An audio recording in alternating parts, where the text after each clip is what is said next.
Hello everyone! Maayong buntag, magandang umaga, good morning to everybody.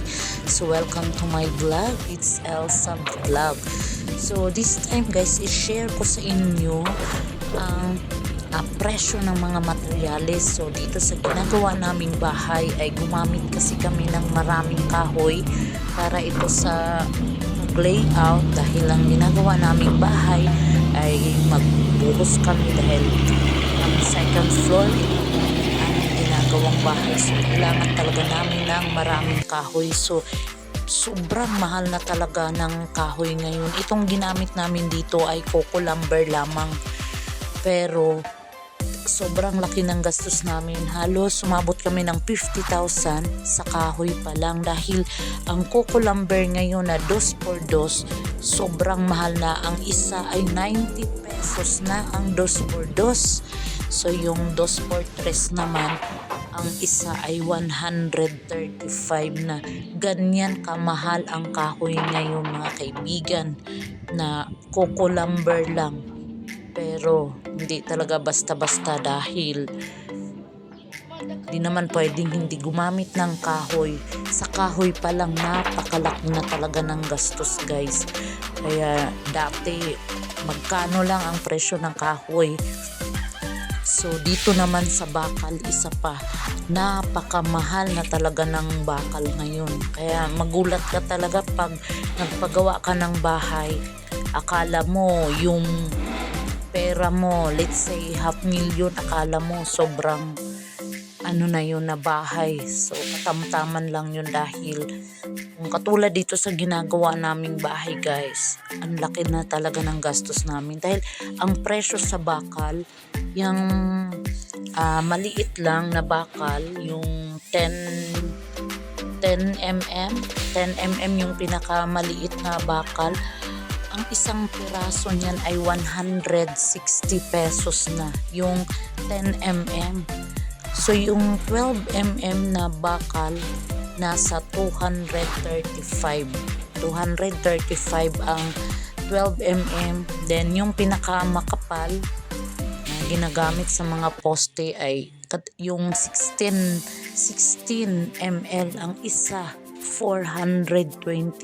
So imagine kung gaano kadaming bakal ang gagamitin mo sa ganung halaga. Grabe, sobrang mahal talaga ng mga materialis na sa bakal pa lang, at saka sa kahoy. Halos ang unang deliver namin sa bakal, mabot kami ng halos 100,000. Halos bakal lang. Grabe talaga, nakakagulat ang mahal ng mga materialis sa paggawa kasi ng bahay, lalo na't magbubuhos, may mga poste. So pinakaunang kailangan talaga ay ang bakal. Ganun kahalaga ang bakal, at ganun naman siya kamahal. Isipin mo, yung 16 mm 425 ang isa. Ganun siya kamahal. Kaya hindi talaga biro ngayon guys, pag nagpagawa ka ng bahay, talagang kailangan talaga estimate muna kami. Nabigla kami sa gastos guys. Una, yung bahay na pinagawa ko, yung 400,000, first floor pa lang ang nagawa ko, mga poste pa lang. So isa pa itong steel deck, kasi ang ginagamit namin dito sa pagbuhos dyan sa second floor, ang nilagay namin is steel deck para hindi na kami magtanggal-tanggal, naka-permanent na yan. At ang kagandahan sa steel deck, iwas yan sa mga, let's say, maglindol, yung mabiyak yung semento, mag-crack. So pag steel deck ang gamit mo, safe yan sa mga ganyang mga biyak-biyak. So medyo may kamahalan man, kasi yung steel deck namin guys, ilang peraso yan, parang 16, umabot yan ng 26,000. ganun kamahal ang inabot ng aming steel deck, 26,000 din.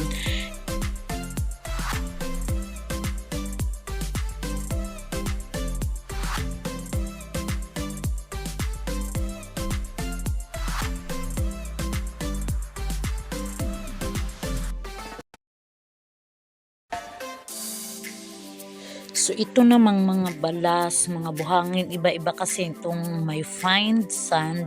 Yung fine sand, 1,200 per cubic. So ganun siya kamahal din. Yung coarse sand, ganun din naman, 1,200. Yung YY, yung pinong-pino talaga yung 1,400 ang isang cubic. So ganun siya kamahal. Per cubic yan. Ang isang cubic, konti lang talaga. So ayan, dito lang nakatambak at silipin natin tong ginagawa naming building. So ito na yun guys, oh. So dyan makikita na napakaraming kahoy, bakal, grabe. So this time na i-install na sila ng steel deck kasi para ready na sa pagbubuhos. So, nakabit na nila yung steel deck para pagbuhos, dire-diretso na. Maganda talaga pag steel deck dahil diretso kabit na yan. Wala nang tanggalan. So, itong mga plywood, ito naman ay gamit para sa pag dyan sa mga poste, babalutin yan. Ayan. So, karaming bakal lang. Parang pakalat-kalat yung aking mga materyales. So, kasi bagong deliver nga lang ito. Kaya, dyan. So, ulit. So, ayan yung mga balas. So, dito naman, ito naman yung mga hollow blocks. So, ang hollow blocks ay 12 pesos per piece. So, ano lang yan, manipis lang yan nga hollow blocks. Ayun. So, yung deliver namin sa hollow blocks ngayon ay 800 piraso ito. So, nasa 9,600. 800 piraso ang deliver na yan. Ayan, kaya medyo pagod din talaga yung mga nagli-labor, yung mga nagdi-deliver sa tracking. Yan, di rin talaga biro yung mga trabaho nila. Sa construction talaga, lahat, pati yung mga panday, mga trabahador, tapos yung naawa ako minsan, yung sa mga nagdi-deliver, yan, mga materialis, lalo na pag yung semento, ay grabe. So, katulad nila, oh. Kaya, ayan, bayad na yung ano. Pero minsan, yung mga driver, binibigyan ko rin sila pang merienda nila. Minsan, 100. Yan, masaya na sila niyan. Kasi kahit pang soft drinks man lang nila. Yan, kasi makita mo talaga yung pagod nila. Minsan, nakakaawa din. Pero, ganun talaga. May kanya-kanya tayong trabaho. So, ito yung mga semento. Ito yung unang deliver namin ng semento, 100 sacks. So, 100 na sako. So, ang halaga ngayon sa semento dito sa amin is 220 per bag. So, yun yung unang deliver. Din ito naman yung pangalawang deliver. So, yung unang deliver na 100 bags, ubos na yun. Then, ito yung pangalawang deliver, 50 sacks naman itong pangalawa naming deliver. Yan. So, makita nyo talaga guys yung hirap ng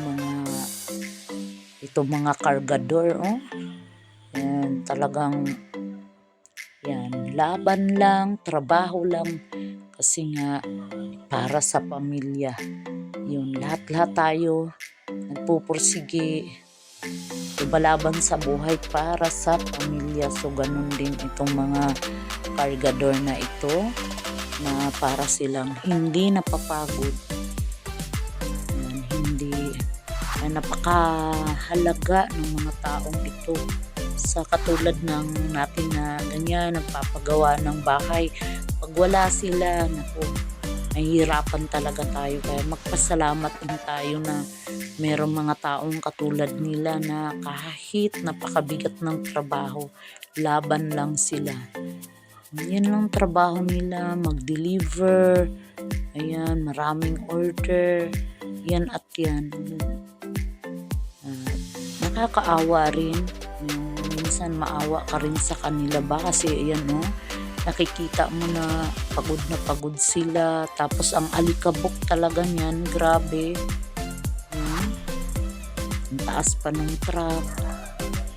Pero patuloy lang talaga sila sa trabaho nila. Kaya yung nakaupo lang, ballpen lang ang hawak. Napaka-blessed ninyo, napaka-swerte nyo compare sa mga ganitong klaseng hanap buhay. Pero ganun nga, tayong mga tao, meron talaga tayong kanya-kanyang papel sa buhay. Meron talaga tayong kanya-kanyang takbo ng ating pamumuhay. Pero ganun pa man, anumang klaseng hanap buhay, sino at ano pa man sila, dapat hangaan at irespeto natin ang ganitong trabaho na hindi talaga biro. Pawis, gutom minsan. Ayan, grabe ang pagod nila nito.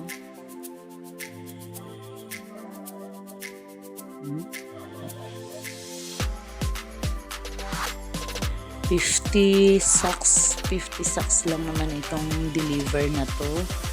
Dahil yung una, 100 yun.